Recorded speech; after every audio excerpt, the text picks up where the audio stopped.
Olá, seja muito bem-vindo, seja muito bem-vinda.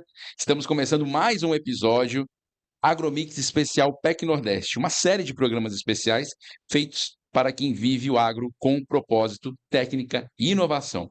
Eu sou Vinícius Augusto Boas e mais uma vez estou aqui com vocês e com André Siqueira, da Agromix. André, muito bom ter você aqui nessa série de programas. Hoje temos um convidado especial, né? Exatamente. Vamos lá iniciar aqui um bate-papo que vai ser, sem dúvida, muito, muito bacana com o professor Valbens. O André é economista, ele tem mestrado em ciências avícolas e doutorado em biotecnologia, e ele também comanda a Agromix, que é uma indústria que é referência em nutrição animal, equipamentos e no suporte geral para quem atua na área da avicultura caipira. E ele é o curador do eixo de avicultura caipira do PEC Nordeste. E além do André, o André já deu aí o nosso spoiler aqui, você já está vendo aqui na nossa tela, né, o nosso convidado de hoje. Né, nós vamos falar com o professor Valbens. Ele é referência nacional, né, ele é veterinário, PhD, com mais de 40 anos de atuação na avicultura e 25 anos como professor da UES, que é a Universidade Estadual do Ceará. Professor Dr. Valbens, seja muito bem-vindo. Muito obrigado. Uma honra estar aqui com vocês. Começar aqui falando com o professor. Bom, dar as boas-vindas ao professor Valbens, né, já nos conhecemos há bastante tempo, acompanha a sua trajetória de dedicação à academia, ao ensino, e a gente já tem algumas parcerias juntos aí de testes, né, de ensaios de rações, de experimentos que ele conduz lá na UES. E uma das nossas conversas surgiu aí a oportunidade de a gente ter, além da programação do dia 6, que vão ser 5 palestras, é, no dia 5, um mini curso, né, que o professor Valves vai comandar, juntamente com alguns alunos da graduação em medicina veterinária. Muito Então legal. é uma honra principalmente para quem vai participar do PEC Nordeste, ter esse momento, essa oportunidade de estar discutindo esse assunto tão importante que é manejo em frangos e em poedeiras, durante o minicurso do dia 5. Muito legal. Então, muito obrigado, professor, de antemão, de ter aceito aí o convite de estar conosco lá no PEC Nordeste. Muito legal. Professor, assim, já para a gente começar o assunto, e para quem está interessado, inclusive, no curso, como a gente falou aqui, o senhor tem mais de 40 anos de estrada na avicultura. Queria que você falasse um pouquinho, qual foi o seu primeiro contato, né, com o aviário? O que te motivou a seguir esse caminho, e essa área de atuação? Bem, eu até hoje penso nisso também, porque na medicina veterinária, como estudante, eu estava um pouco definido, assim, não tinha um caminho a seguir, sempre pensando mais em clínica. A maioria dos que entram na medicina veterinária pensa em ser médico de cão e gato. Jaleco branco, estetoscópio no pescoço. Até que um dia eu assisti uma palestra ainda estudante sobre avicultura e eu vi um mundo diferente. Comecei a frequentar, a estagiar e, ao contrário do que muita gente dizia, que é uma área totalmente zootécnica, eu vi um grande caminho, melhor ainda para a medicina veterinária, porque na avicultura você exerce todas as características de um médico veterinário, da disciplina de fisiologia, de anatomia, farmacologia, bioquímica, e você aplica isso ainda mais voltado à patologia. Então, isso me cresceu muito os olhos, e uma coisa impressionante que me atraiu foi a matemática. A avicultura envolve muito custo, envolve muita matemática, e eu gosto de matemática. Não sou um expert, logicamente, mas eu tenho assim uma grande facilidade com Excel, com alguns programas, e isso me atraiu até desenvolver esses temas de projeto que eu faço hoje para as empresas também. E o que eu vi, eu falo para meus alunos, é que você nunca vai deixar de ser médico veterinário por exercer a produção animal. Pelo contrário, você vai ser mais ainda. E, além disso, é uma área que atrai muitos e muitos profissionais diversos. Você acabou de falar, o André Siqueira foi nosso aluno de mestrado, ele é economista, ele vem já de uma tradição, o pai dele também eu conheço há muito tempo, ele era representante, e a avicultura tem todo esse mundo, né? Esse fantástico mundo que atrai, e é isso que a gente vai conversar um pouco aqui. Professor, antes de entrar especificamente aí na temática do mini curso, né, do PEC Nordeste, eu queria perguntar um pouco sobre o perfil dos alunos, né? O que é que mudou, né? Você está nessa, nessa empreitada aí de lecionar há há muitos anos e, obviamente, o aluno de hoje não deve ser o aluno de 20 anos atrás, né? Então, que tipo de mudanças, né, você tem observado?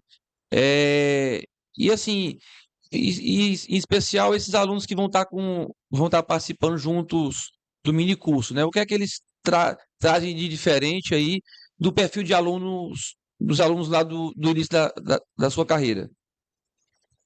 André, esse questionamento, da sua pergunta, realmente é de interesse geral.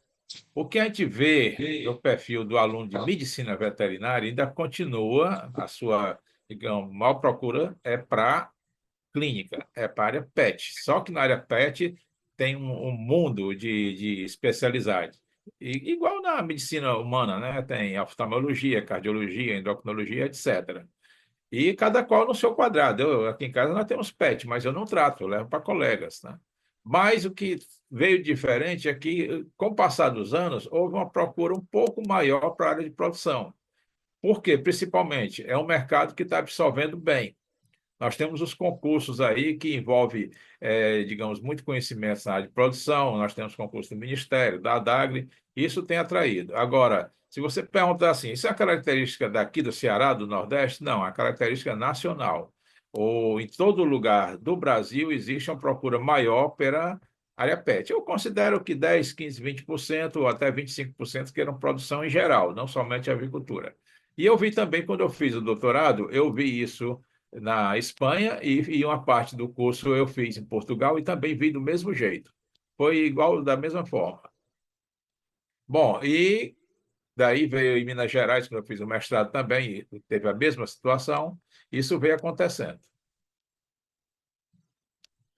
Professor, vamos falar um pouquinho sobre voltado já para a avicultura caipira. A gente hoje tem um volume de informação muito maior, né? No próprio PEC Nordeste, a gente vai ter esse painel todo, tanto o teu curso quanto as palestras com os outros especialistas no dia seguinte. Então, informação é uma coisa que hoje a gente tem um volume muito maior. Mas a gente ainda vê alguns erros básicos, né, se repetindo nas granjas da avicultura caipira, assim. Quais são os equívocos que você mais observa no dia a dia, na criação ou de corte, de postura, que você ainda destaca, ainda percebe?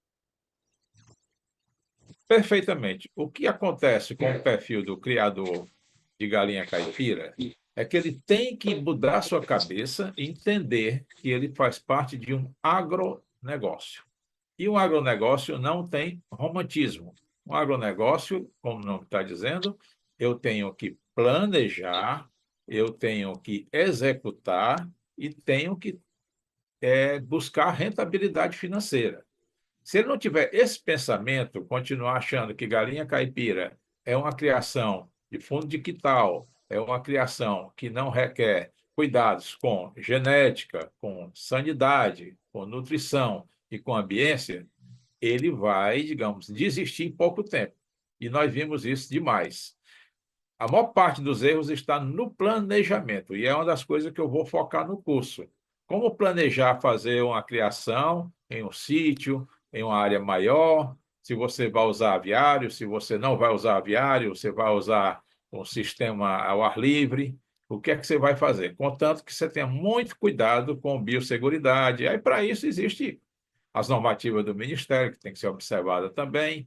E eu, recentemente, já faz alguns anos, fui convidado a fazer uma consultoria numa granja, e quando cheguei lá, eu tenho o exemplo em foto, e dizia que não, está muito doente, as aves não estão pondo e tudo. Quando eu cheguei lá, ao lado do criatório, que eles fizeram muito bem feito, por sinal, com piquetes e tudo, tinha uma criação, uma outra criação, de galinhas caipiras, que eu perguntei, de quem é isso aqui? É de um parente nosso, e essas aves vêm de onde? De qualquer lugar. Vem no meio da rua, vem de uma feira, e digo, então o seu foco de problemas está aqui ao lado. O seu inimigo mora ao lado. Então, é um dos erros muito frequentes é achar que você pode associar a sua criação com a situação de risco e não correr nenhum perigo. Professor, ainda dentro dessa temática, a avicultura é uma atividade tradicional, né, que muitas vezes o produtor de hoje tem o exemplo porque o pai criou aves, que o avô criava aves, e eu acho que, eu acho, não, eu queria perguntar, você acredita que o fato da atividade ser tradicional carrega essa resistência de mudanças para o que é certo, para o manejo correto, para a tecnologia, para os padrões que têm que ser seguidos? O que a gente tem observado, você está falando até de um tema, que é até de um seminário agora em Recife, da FACTA, sucessão familiar. Essa questão a gente vê, aqui no Ceará, a gente vê, não somente com a galinha caipira, galinha industrial, que tem melhorado. As pessoas mais novas gerações, têm trazido novas tecnologias. Mas também nós vimos alguns casos de pessoas que tinham granjas já tradicionais e tiveram que se desfazer, vender, repassar para grandes grupos, porque não tiveram herdeiros, tá? A avicultura, ela é um negócio. É isso que tem que entender. Dá trabalho, tá? Não é uma música como tinha antigamente. Não vou mais trabalhar, só vou criar galinha. Criar galinha dá trabalho e não é uma coisa, digamos, emocional. Tem que ser vista como um grande agronegócio, que se não trouxer rentabilidade, não evolui. Outra coisa que tem que se lembrar: quando você está criando animais, você está criando também micro-organismos. E esses micro-organismos têm evoluído com o tempo. As doenças têm se modificado, novas doenças têm aparecido, e cepas que não atingiam as galinhas estão atingindo. Eu notei isso claramente quando eu saí daqui para fazer o doutorado em 2006. Quando eu voltei em 2010, eu encontrei sintomas de vírus, de uma doença muito grave, que eram somente de aves adultas e granjas de frango. Aí eu disse: alguma coisa está acontecendo, uma coisa de errado está acontecendo. Isso não é para acontecer com aves jovens. O frango é jovem. Até o frango caipira também é jovem. A ave adulta é ave em postura, ave em produção. E estava acontecendo já. Então, quer dizer, do jeito que nós estamos evoluindo com a tecnologia de equipamentos, genética, nutrição, os micro-organismos também estão evoluindo. Novas cepas têm acontecido. Nós estamos passando todo ano pelo problema recorrente, que é o desafio da influenza aviária de alta patogenicidade. O Brasil não foi acometido ainda nas áreas industriais, mas nas áreas de galinha caipira, tipo free range, que é a criação da galinha solta. Isso tem acontecido em vários locais da América do Sul e alguns do sul do Brasil. Então, isso é assustador. Por que que está acontecendo? Falando um pouco de biosseguridade, o Brasil ele é expert. Onde eu viajei, onde eu conheci fora do Brasil, eu entrei em granjas de melhoramento genético de avós, é o nível acima das matrizes, em Estados Unidos e na Espanha. Aqui no Brasil nunca entrei.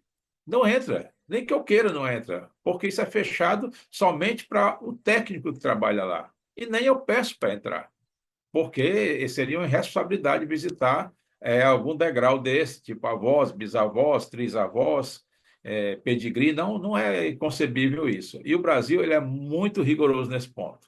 O Brasil é muito E, fechado. professor, contribuindo aí com essa observação, e já é assim há muito tempo, né? Não é uma coisa de poucos anos para cá, né? Há décadas que esse rigor impera nas granjas, né? Olha, essa questão da biosseguridade é muito interessante. Ela não aconteceu porque alguém achou bonito. Não, vamos criar a biosseguridade. Ela aconteceram por erros. Vários erros que aconteceram. Vamos separar primeiro que galinha não é aras. Você não está criando cavalo, onde no domingo você junta as pessoas para tomar um banho de piscina e um churrasco e diz assim: de repente, vamos conhecer meus cavalos. Comprei puro sangue, comprei manga larga e vai lá mostrar. Granja, não.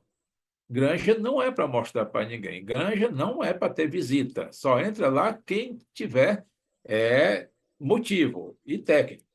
Tanto que as granjas trabalham com rigor de controle de entrada e de saída. Quando você entra, você diz o porquê, quando sai também diz o porquê e diz o horário, o que é que você fez lá. Porque se alguma coisa acontecer, algum evento, algum surto, aí vão fazer um histórico das visitas e saber o porquê. A gente sabe mais ou menos o tempo que uma doença pode aparecer, aí é 3 dias, 5 dias, 7 dias, então vai saber mais ou menos quem foi que poderia ter trazido. E a biosseguridade, ela é interessante salientar que ela vem desde a Primeira Guerra Mundial, quando a Alemanha, pagando os países com dívidas que tinha, pagou com gado. E o gado passava de trem de várias estações e ia deixando nos países que eram digamos, os que detinham essa conta. Quando eles deixavam o gado lá, começou a aparecer doenças pouco conhecidas, como a aftosa, a brucelose, e eles desconfiaram que podia ser desse gado veiculando em várias estações. Daí nasceu o processo de quarentena, que quarentena não é de 40, pode ser até de uma semana, 2 semanas, a quarentena é um termo bíblico, aí é apenas para avaliar se o animal tem doença. Daí nasceu a OIE, que é a Organização Internacional das Epizootias, que é sediada em Paris, que é a entidade hoje que só perde para o COI, Comitê Olímpico Internacional, em número de países. Nós temos mais de 180 países credenciados à OIE, que é a Organização Mundial da Saúde Animal, a OMS Animal, é a OIE, e ela congrega todos esses países. O Brasil é um, logicamente. O Brasil exporta para 140 países, 150 países. Então, ele tem a obrigação de estar dentro e a obrigação de seguir com rigor a biosseguridade. Agora, na Professor, questão galinha caipira, a gente tem muitas falhas que a gente vai apontar no mini curso. Pois não. pronto, exatamente nesse ponto que eu queria abordar, hein? Considerando que o público é, voltado para esse mini curso é o pequeno produtor, né? O pequeno e médio produtor de avicultura caipira, né? Que pode ser de corte ou de postura. Qual e também entendendo que manejo envolve vários aspectos, né? Mas qual o que é indispensável para uma pequena criação no quesito manejo? O que é que você diria, André? Isso aqui é inegociável. Controle sanitário, sem dúvida. Controle sanitário com todas as suas vertentes e ramificações, que vão desde visita, vai um aerolúvio, um controle com limpeza de rodas de carro, de botas. Não diria tanto rigor como banho e troca de roupa, que seria mais para incubatórios, grandes matrizes, mas pelo menos evitar visitas desnecessárias. Só quem vai visitar de fora seria o técnico, ou da Emates, ou um técnico agrícola, que não tenha passado em granjas, muito importante isso, já que ele é um veiculador também, o veterinário é um grande vetor, ele não tenha passado em granjas que tenha doença, em granjas de mais idade, e eu sempre digo para os alunos, você vai fazer um controle de visitas, um roteiro de visitas, você vai começar pelas aves mais novas. Você praticamente só trabalha pela manhã, o quanto mais cedo possível, porque à tarde você vai naquelas granjas que estão com problema sanitário e de lá você vai trocar de roupa e no outro dia vem com outra roupa, outro sapato e tudo. Então, o maior, digamos, o gargalo da galinha caipira vai ser o controle sanitário, porque muita gente ainda acredita que é possível, digamos, eu ter um galo, galinha e pintinhos no mesmo espaço. Você vai querer ganhar dinheiro, então você vai ter que separar. Você vai ter que reposição de lotes, receber pintinhas até postura, receber pintinhos até o corte. Você quer ter reprodutores? Não tem problema também, é possível ter reprodutores. Mas as galinhas chocarem os ovos já não vai ser possível. Essa questão você vai ter que ter uma incubadora, nem que seja pequena. Então, são coisas que a pessoa vai ter que entender que ele vai se profissionalizar. Hoje nós temos genéticas para atingir esse público de excelentíssima qualidade. Não estou nem falando das indústrias, né, das casas genéticas industriais internacionais, estou falando das locais, que pode atender perfeitamente e a pessoa repor aquilo ali, está sempre, digamos, com lote novo e livre de doença. Porque se a doença entra, eu tenho vários exemplos para contar no curso. Se a doença entra e você não tem como quebrar esse ciclo, você vai ter para sempre esse problema. Como granjas que eu já vi, onde o lote de pintinhas era no meio das grades dos galpões mais velhos, das árvores mais velhas, e ele sempre se contaminando. Saía dali para entrar em postura e entrava outro e sempre se contaminando. E eu cheguei a falar para o dono: você vai usar antibiótico aqui até o final da sua vida, dos seus herdeiros, se você não tirar o lote de cria e recria daqui de dentro. Então, são coisas, às vezes, que a pessoa diz: isso é complicado. Não é complicado, é muito simples. Muito mais complicado é usar medicamento. E medicamento não é viável. Nenhum lote que você trate, você recupera o que você perdeu, ou em peso ou em ovos. A galinha ela tem uma curva de postura, se ela perde aqueles ovos, você não repõe mais. Você apenas trata e volta à curva de postura, mas você não repõe isso. Isso eu vou explicar também. Então, é evitar doença, é evitar o uso de medicamentos. Professor, aproveitando aqui que você está falando dos problemas maiores, também queria que você trouxesse aí pela memória. Você orienta muitos alunos, acompanha muitos produtores. Queria que você nos contasse aqui de algum caso de sucesso de um aluno ou de um produtor que te marcou, assim, que traduz bem essa importância do manejo correto, assim. Ou alguma história que traga isso para a gente poder entender o quão importante é isso. Olha, eu tenho alguns alunos que estão no mercado já há algum tempo e são referenciais, estão em grandes empresas, estão em multinacionais e tiveram, digamos, ascensões dentro da empresa por conta do seu mérito. E de produção nós temos também. Produção de ave caipira é menor, mas eu tenho um caso, por exemplo, de um aluno que, assim, depois de fazer a disciplina, simplesmente uma coisa tão simples, ele fez a disciplina e comprou 200 pintinhas e criou, e quando chegou na idade adulta, ele fez um acordo com um restaurante local aqui do Eusébio, e ele vendia tudo para lá, para consumo de galinha caipira, galinha cabidela, e depois o próprio dono do restaurante já fez outros contratos, e ele passou a repor, mas com um intervalo menor, porque ele viu que se demorasse o tempo de criação todinho, vamos supor que uma galinha ela vai entrar em postura com 20 semanas. Aí ele vai vender quando ela estiver adulta, mais ou menos com 18 semanas. Ele teria que esperar 18 semanas para ter outro lote? Não, ele viu que ele poderia ter a cada 2 meses. Aí ele passou a ter várias galpões, saindo de 2 em 2 meses, e ele atendeu não somente mais esse restaurante, mas outros. E assim foi, tanto ele como outros. É uma maneira, digamos, se você fazer um controle, uma escala de produção, porque o consumidor, seja de ovos ou de carne, ele não é um consumidor ao acaso. Ovos e carne de frango está na merenda escolar, está na cesta básica. Então, se esses produtos são aceitos não somente nesses itens, mas pelo consumidor em geral, ele quer sempre. Então, o comprador, o intermediário, ele tem que ter sempre ovos e frango. Não adianta você dizer: olha, eu tenho ovos agora e vai ter uma boa produção durante 3 semanas, mas depois vai dar uma parada, mas daqui a um mês eu tenho de novo. Aí você perdeu esse cliente. Esse cliente vai comprar de quem tenha consistência e tem escala de postura sempre. Então, é um dos segredos também que a gente vai falar para o pessoal. Como você ter sucesso? Você não tem que ter muita galinha, você tem que ter um número que atenda aquele mercado. E que mercado é esse? Vamos falar disso também. Quantas pessoas tem na sua região? Quantas pessoas são potenciais compradores? Eles já compram? E o que eles compram é suficiente? Então você vai ter que exportar. Exportar não é mandar para outro país, é mandar para a região vizinha. Aí vai ter um custo. E isso tudo a gente vai, digamos, dar exemplos e dizer como é que a pessoa pode satisfazer a situação de ele ficar, digamos, dentro do mercado. O importante é não sair do mercado, ter o espaço e se manter ali. Aí nós temos vários órgãos, né? Todo mundo conhece, SEBRAE, nós temos as prefeituras da cidade, todos esses órgãos auxiliam para que você tenha suporte e tenha uma produção constante.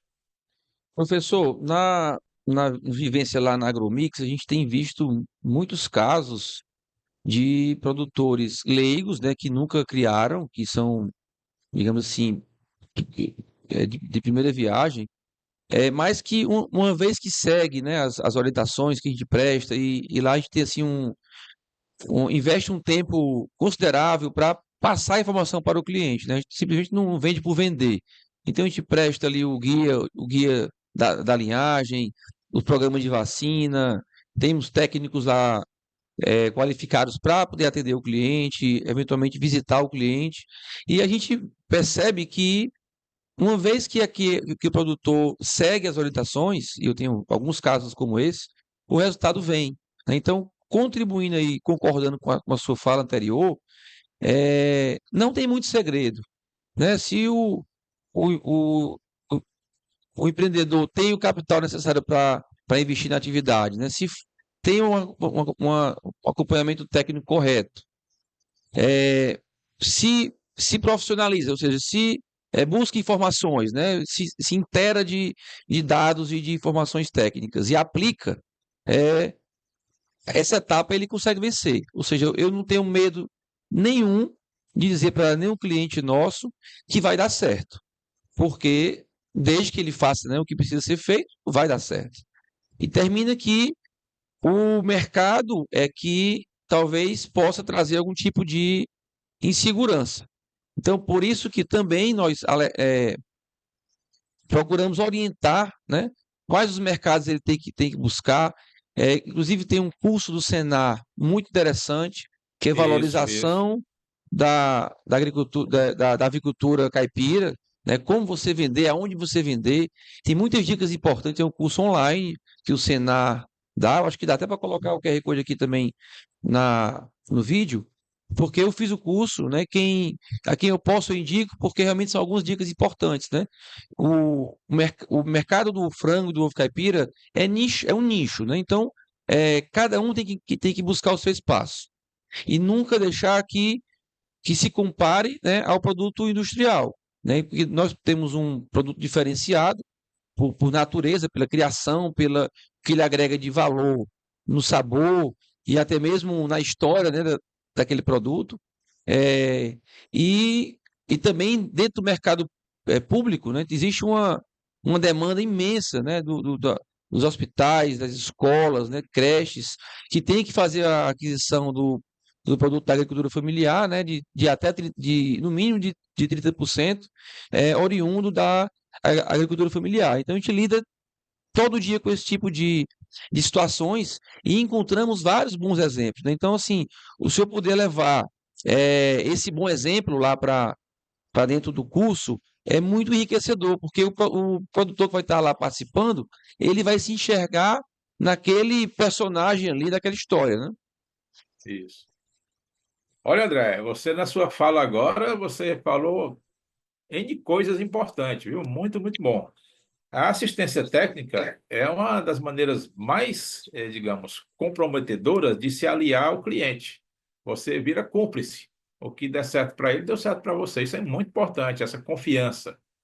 Você falou em outro órgão de suporte que eu não falei, vem da FAEC, que é o Senar. Excelente, excelentíssimo. E está dando um apoio muito bom ao pequeno criador. E sobre exemplos, a gente vai sempre levar em conta os que tiveram sucesso e os que não tiveram também, para a gente aprender. Porque eu sempre digo, a gente cresce não é com as vitórias, nós crescemos com os tombos. Se tudo fosse vitória, você não aprendia nada. Então, quando se erra, que não dá certo, aí você vai fazer uma reflexão, uma análise, já que eu até brinco muito com isso, mas embora é sério, nós somos alunos sempre. Nós somos a vida inteira alunos. Nós nunca sabemos tudo. Ainda mais a avicultura. A avicultura digamos, é uma coisa impressionante. Todo mundo que se alia, que se apega, eu sou entusiasta. Eu até digo assim, olha, para meus alunos, olha, eu não chamo mais ninguém para avicultura, tá? Porque eles vêm sozinhos e eu não tenho emprego para todo mundo, para começar. Então, vocês venham, se vocês gostarem. Os que vão dar aula comigo aí no curso são empolgados, já estão na avicultura. Um deles já é formado, foi meu aluno de especialização, e não é da UES, é da Unifor. Ele fez especialização agora, nós formamos 12 especialistas em avicultura industrial. Nós tivemos veterinários, zootecnistas, administrador de empresa, agrônomos se formando com a gente. E nós estamos colocando no mercado. E isso aqui atrai mais, né? Nós vamos para a segunda turma também. E eu vou enfocar muito isso que você falou, os casos de sucesso, mas antes nós vamos fazer todo um roteiro de preparação do local, a escolha do local. Um dos pontos mais importantes, eu vou lhe contar uma história que parece engraçada aqui, mas é verdade. Uma empresa tradicional aqui, que vendia pintinhos, no caso, pintinhos industriais, ela pediu a mim e a alguns colegas, há muitos anos atrás, há uns 30 anos atrás, para que fizéssemos um manual de criação. Coisa simples, né? Como receber os pintinhos, aquecimento, bebedouro, tal, tal, comedouro. E ele disse assim, Valbens, não esqueça de dizer que tem que botar água para os pintos. Eu digo, poxa vida, mas quem vai criar um animal sem água? É porque no outro manual anterior fizeram e não colocaram isso. Aí quando fomos ver, a assistência foi ver lá com 3 dias os pintinhos, eles estavam todos definhando, refugando, e não havia água no bebedouro. Aí o criador disse, o manual não falava em água. Então, quer dizer, você tem que transmitir para as pessoas, que nós vamos trabalhar com pessoas nos níveis que você possa imaginar, e essas pessoas têm que ter um canal de absorção desse conhecimento pleno. Você tem que ser bem claro no que você diz, como você quer, porque senão a informação chega um pouco deturpada e não filtra adequadamente o que você quer atingir. Professor, você falou aí dos alunos que vão estar contigo nesse minicurso, né, no PEC Nordeste, e é uma participação ativa, né, desses alunos de graduação de medicina veterinária. Como é que está a preparação desses estudantes? Você falou aí um pouquinho, e queria que você falasse também um pouco dessa importância, assim, o quanto que é impactante também para eles estar num evento técnico, estar num evento que está dentro do mercado do agro. Olha, eles estão super empolgados. Eles viram uma grande oportunidade e eu até chamei a atenção deles. Olha, isso não acontece todo dia, não acontece toda hora. Nós já tivemos mini curso no PEC Nordeste, mas de outros temas, bem-estar animal, se eu não me engano, acho que umas 2 vezes. Mas sobre um curso sobre criação de galinha caipira, é a primeira vez. E quando o André me lançou essa oportunidade, eu pensei logo nos alunos que estão terminando comigo, tenham se concluindo esse ano e os outros nos anos seguintes, tem um formato. E nós vamos colocar em prática tudo que a gente vê lá no laboratório. Nós temos um laboratório se chama LEPAV, que ensina e pesquisa em avicultura industrial, onde fazemos vários experimentos, como o próprio André lembrou. Estamos começando um amanhã, por sinal. Estamos recebendo 1.100 pintos para fazer uma criação, inclusive com a ração Agromix, e eles já vêm, digamos, andando em cima desse conhecimento, nas publicações, na defesa de TCC, de monografia de especialização, e dali já saíram algumas, e TCC sempre sai de graduação, e eles estão super empolgados, e faltou ainda, digamos, tempo para nos reunir mais, mas temos nos reunido. Ainda hoje eu falei com ele, eu criei um grupo só para o curso. Nós temos um grupo de WhatsApp só para o curso, para trocar essas ideias. E vamos colocar já a troca de imagem do que nós temos. Já estamos estudando, inclusive, material que nós temos aqui disponível na internet, esse material novo que nos chegou, já estão estudando, e vamos colocar tudo isso em prática. A expectativa é que eles saiam, digamos, melhores do que entraram no curso e que as pessoas que venham assistir, esperamos conseguir atrair um público maior, né, que tem interesse, porque vai ter, digamos, uma boa avaliação. No final, nós vamos fazer um curso de 3 horas e meia, nós vamos fazer, digamos, algum tipo de bate-papo, de troca de ideias com o público, que seria uma suposta avaliação, já que é um mini curso, né? Pelo menos para que o pessoal tenha absorvido tudo, trocar, fazer, digamos, um curso mais dinâmico, porque eu defendo, mesmo nas aulas de graduação, a interação. Tá? Nós temos o cérebro dividido e que prova que um lado você aprende, o outro lado você só reproduz o que você viu, né? E onde o lado que você aprende é o lado que você ensina, o lado da interação. Quando tem um feedback e as pessoas se envolvem mais, você aprende muito mais. E uma boa palestra, uma boa apresentação em público é aquela que deixa dúvidas, não é aquela que esclarece tudo. A que deixa dúvidas para a plateia estudar, aprender mais, essa sim foi uma boa palestra, porque levantou o interesse. Quando é uma coisa que passou e não deixou marcas, aí a pessoa sai e nem se interessa mais, mas aquilo ali. Hoje você tem na mão um Delta Larousse. Vocês dois aí, acho que vocês não conheceram, não, Delta Larousse. Delta Larousse era, digamos, o suprassumo da informação. Quem podia tinha em casa. Meu pai tinha duas enciclopédias, uma Delta Larousse e uma outra que eu não me lembro o nome agora. E todo mundo tinha que ter em casa, que era a forma de você estudar. Você pegava um tema, o professor falava, Dom Pedro nasceu aonde? Que cidade? Você ia lá, tinha lá. Da avicultura também você ia encontrar. Aí você tinha tudo isso lá na informação. Hoje você tem o celular na mão. O seu smart é sua enciclopédia, é sua fonte de informação de tudo. Nós vamos esclarecer também sobre esses mitos, né, que falam tanto, hormônio na avicultura, e pensa que a avicultura industrial usa isso, e a galinha caipira não usa. Vamos explicar que não existe nem galinha caipira, nem na avicultura industrial, né?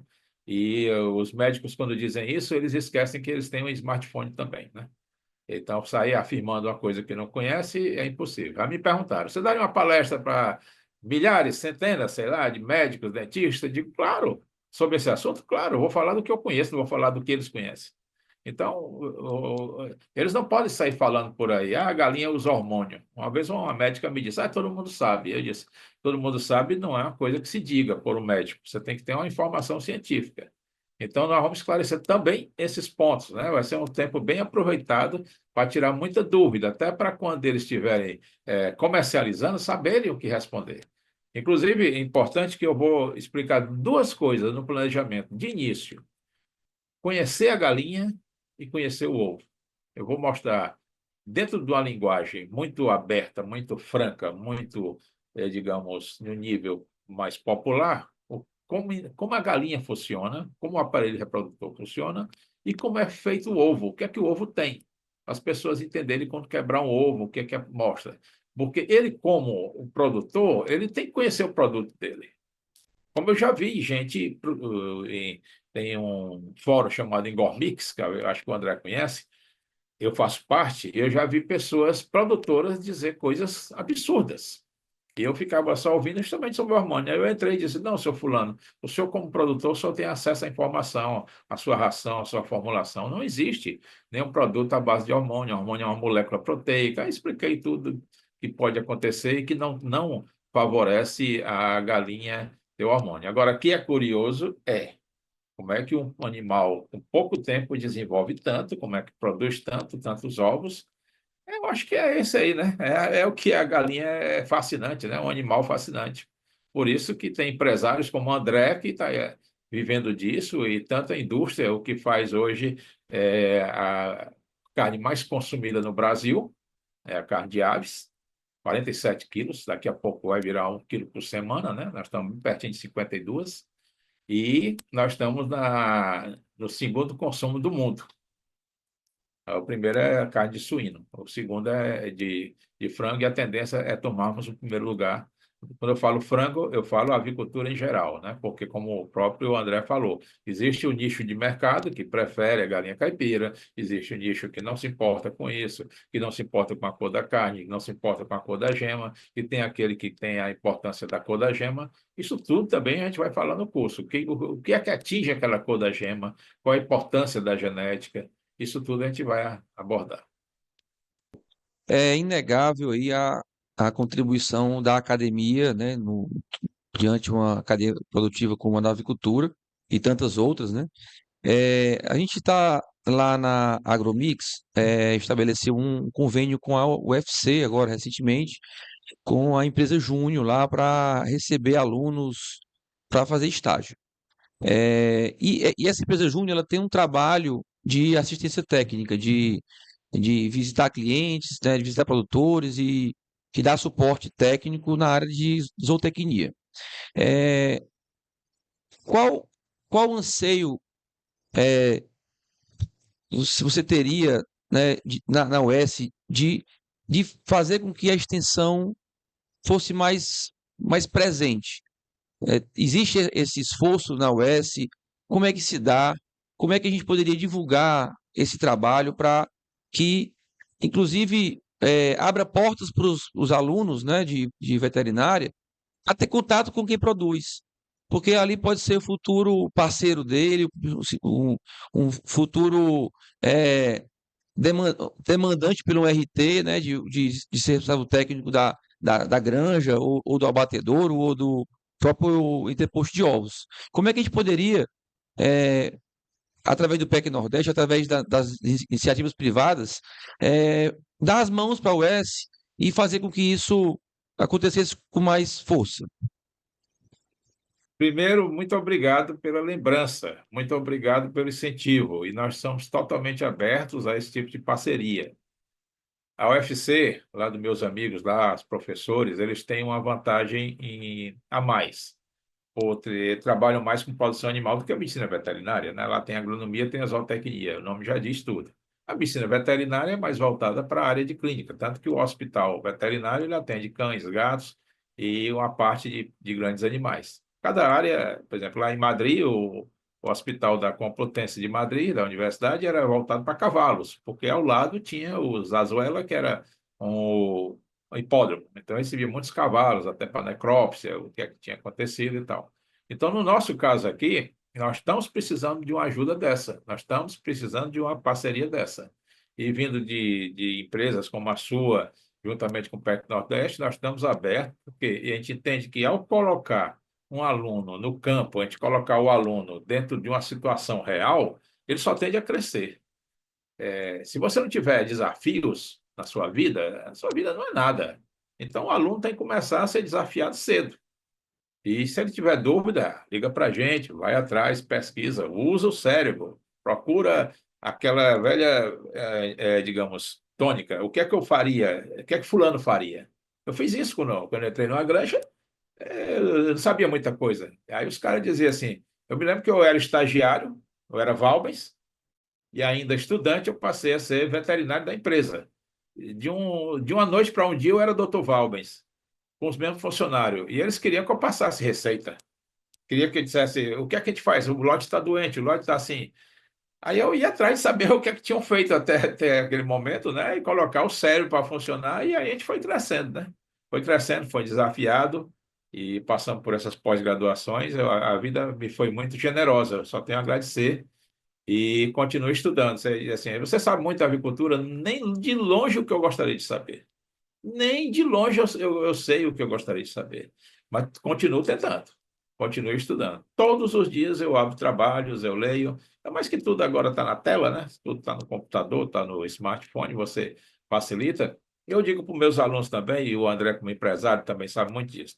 Vocês saiam do quadrado, vocês aprendam o que está acontecendo no mundo. Quantas guerras está no mundo hoje? Em que ano foi a Primeira Guerra? Em que ano foi a Segunda Guerra? Quanto é que está o dólar? O dólar está, digamos, alto ou é o real que está baixo? Vamos separar as coisas, né? O euro está alto ou é o real que está baixo? Bolsa de valores. Vocês sabiam que a soja é um commodity? Sabe o que é commodity? Então, eu coloco os alunos a aprenderem isso. Porque o mundo lá fora é assim.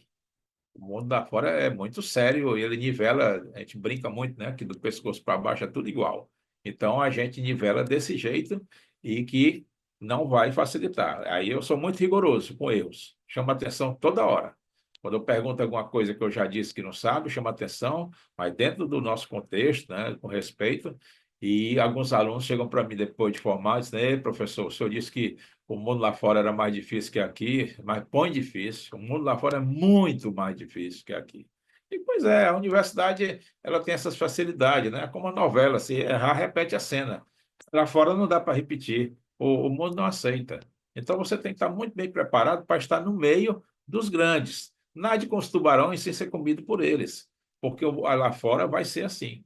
Isso para os alunos. Os criadores não é diferente, né? Os criadores, coitados, eles sofrem mais ainda.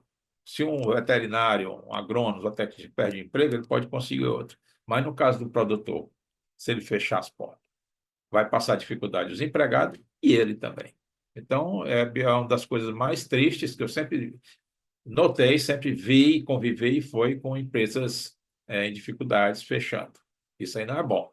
Não é bom para ninguém. Ninguém sai ganhando. Nem o concorrente sai ganhando. É bom empresas plenas, empresas saudáveis, empresas sólidas, sempre se mantendo e o segmento crescendo. É isso que a gente enxerga na avicultura. Do nosso papo, mas eu não posso deixar de pedir umas dicas para o senhor, porque o André aqui está querendo me converter em produtor. E todo episódio aqui eu acabo puxando um pouco. Eu ia falar a sardinha para o meu lado, vamos dizer assim, a galinha para o meu lado. E aí eu queria perguntar para o senhor, assim, já dando as suas considerações finais, se você pudesse resumir assim, 3 palavras para o novo produtor, o que eu preciso saber, assim, preciso fazer para não ter erro no manejo, e também já você pode deixar o seu convite para o minicurso, professor. Tá bem, ok. Olha, 3 coisas básicas. Você tem que saber o que é que você quer produzir, tá? Primeiro, logicamente, se você quer. Se você quer, o que é que você quer produzir? Mas antes de você querer saber o que você quer produzir, você tem que saber o que é que o mercado quer comprar. Não adianta vender agasalhos em Canidé. Canidé ninguém compra agasalho, compra no Alasca. Então você tem que vender em Canidé o que eles precisam. Então você tem que saber o que é que o seu local, a sua área, onde é que você quer explorar, quer produzir. Tá? Depois disso, local básico, né? Local que tenha uma boa, digamos, bom aproveitamento, de ventilação, de água. Água. Quanto é que eu tenho que gastar de água? O que você imaginar, multiplique por 5, para não faltar água. Água é o básico, e muita gente brinca com isso. Tá? Água é o básico, tem que estar sempre sobrando. Um projeto que eu fiz recentemente, me perguntaram quanto é que o lote ia consumir de água, e eu fiz uma conta bem rápida, assim, eu digo, talvez uns 30 mil litros por dia. Ele disse, só isso? Frango consome 5 vezes mais, isso era para galinha, né? Aí ele fez logo cisterna de 100 mil litros e tudo, e se abastecer, porque você tem que pensar nos feriados, nos fins de semana, nos carnavais, na Semana Santa, se alguma coisa acontecer, eu vou ter água para aguentar 3, 4 dias, então você tem que pensar nisso, tá? Então vamos lá, você tem que pensar o que é que você vai produzir, qual o mercado, se o mercado existe para lhe comprar, e a quantidade. A quantidade é importante, porque eu traduzo que a produção animal é como um balde. Se esse balde está cheio, eu estou atendendo uma população. Se esse balde transborda, ou seja, se eu produzir mais do que eu preciso para vender, o preço vai cair. Se eu produzir menos do que o balde comporta para abastecer toda a região, a concorrência vai entrar nesse balde. Então, você tem que estar muito bem nessa informação. E acrescento, talvez, o que é mais importante de tudo na vida, a informação. Informação de tudo, de preço futuro de insumos, de preço futuro de produtos, o que está acontecendo na vizinhança, no estado vizinho, o que está vindo lá para cá, esteja atento com as doenças. Uma vez perguntaram para mim assim, olha, nós temos uma produção de milho aqui no Ceará, na região, todo mundo sabe, Brejo Santo produz bem, Brejo Santo e por ali e tal. Aí perguntaram aos produtores se era importante para a avicultura. Ele disse, é bem importante para a avicultura, sim. Mas a produção de uma região como Brejo Santo não abastece, vai lá, talvez um dia, 2 dias das grandes empresas. O que é mais importante para a gente aqui é a globalização. Se tiver uma doença de milho nos Estados Unidos, o Brasil vai vender o milho mais caro para você, produtor aqui do Ceará. Mas por que se a doença é lá? É porque o Brasil vai vender milho para lá. Tem doença lá? Os Estados Unidos paga bem, paga em dólar, paga caro, pega o milho do Brasil. Faltou o milho do Brasil para o produtor local. O resultado, o produtor não vai ter milho para os grandes, vai ter que pagar mais caro, se puder pagar mais caro. Então, informações. Sair do seu quadrado. Tá? Eu vou produzir, sei lá, 300 ovos por dia inicial. 10 bandejas. Coisinha de nada. Mas você tem que pensar que isso vai crescer. De 300 vai passar para 1.000, para 1.200, 1.500, aí daqui a pouco você está com 5 mil, 6 mil. Isso é uma produção pequena. A maior granja do Brasil produz hoje 6 milhões por dia, né? Pouco mais de 6 milhões por dia. É a produção do Ceará todinho. Isso para ovos convencionais envolvendo galinha caipira também está no meio desse contexto. Então é isso. O resto vamos deixar por curso, né? Vamos deixar por curso, porque senão não vou falar, pois é, não, e eu vou dizer, talvez eu tenha dito para você alguma coisa que não é verdade. Aí você vai para o curso fazer, você vai saber. Muito aí pela sua disponibilidade, seu tempo aqui de dedicação para a gravação desse podcast. E gostaria que você encerrasse aí convidando, né, o público para se inscrever no curso e participar juntamente com seus alunos aí para estar perto, né, apertar a mão de vocês e aprender a sair de lá com mais conhecimento. Obrigado, pessoal. Obrigado também. Pessoal, o PEC Nordeste, eu acompanho e participo das comissões desde quando eu entrei na universidade, há 25 anos atrás. E o PEC Nordeste tinha um outro perfil naquele tempo. Ainda era acompanhado de perto Torres de Mello, que foi o idealizador, foi presidente da FAEC, e ele dizia sempre uma coisa importante: não esquecer que o PEC Nordeste é voltado mais para o pequeno produtor, produtor rural, seja na agricultura, seja na pecuária.